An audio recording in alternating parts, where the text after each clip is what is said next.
కేటీఆర్ ను Bengaluru narcotic control bureau centre కు పంపే కుట్ర బీఆర్ఎస్ లో మొదలైందన్నారు కాంగ్రెస్ నేత సామ రామ్మోహన్ రెడ్డి. కేసీఆర్ తర్వాత ఆధిపత్యం కోసం పార్టీలోని ఓ పెద్ద వ్యక్తి ప్రయత్నం చేస్తున్నారని ఆరోపించారు. ఇప్పటికే కేసీఆర్ కుటుంబం నుంచి కవితను బయటకు పంపారన్నారు. ఇప్పుడు కేటీఆర్ ను కూడా బయటకు పంపించే కుట్ర జరుగుతోందన్నారు. ఆ కుట్ర ఎవరు చేస్తున్నారో త్వరలో బయటపడుతుందన్నారు సామ రామ్మోహన్ రెడ్డి.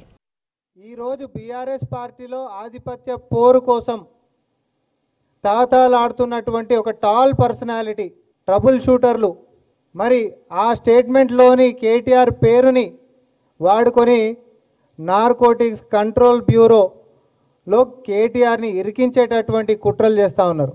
కుటుంబంలో నాకౌట్ మ్యాచ్లో ఒకరు బయటికి వెళ్ళిపోయినరు, ఇంకొకరు మాత్రమే మిగిలిరు కాబట్టి వాళ్ళను కూడా బయటికి పంపించేసేటటువంటి వ్యూహాన్ని ఈరోజు బీఆర్ఎస్ పార్టీలో చాలా జాగ్రత్తగా ముందుకు సాగుతూ ఉన్నారు.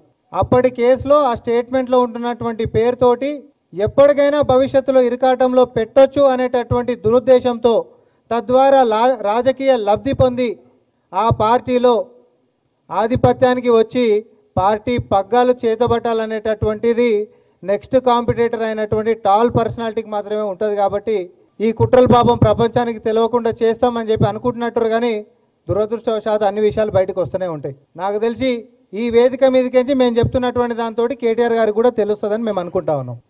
వాళ్ళకు ఉంటున్నటువంటి అంతర్గత పోరుతోటి రేపొద్దున ఎప్పటికైనా కేటీఆర్ అనేటటువంటి వాడే పార్టీ పగ్గాలు చేతబడతాడు.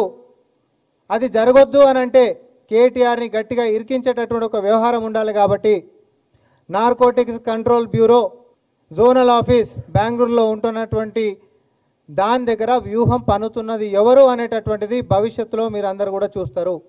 ఇది ప్రజల ముందు మేము పెట్టదలుచుకున్నాం. ఈరోజు ఏదో కలిసిమెలిసి కొట్లాడుతున్నట్టుగా ఇంకోటి ఏదో అంతా కలివిడిగా లేకపోతే ఏకతాటి మీదకి వచ్చి కొట్లాడుతున్నట్టుగా వాళ్ళు చేస్తున్నటువంటి డ్రామాలంతా తెలంగాణ ప్రజలు భవిష్యత్తులో చూడబోతున్నారు. బీఆర్ఎస్ పార్టీ పతనమయ్యింది. ఇప్పుడు చీలికలు కూడా మొదలైపోయి ఒకరు చీలిపోయినరు.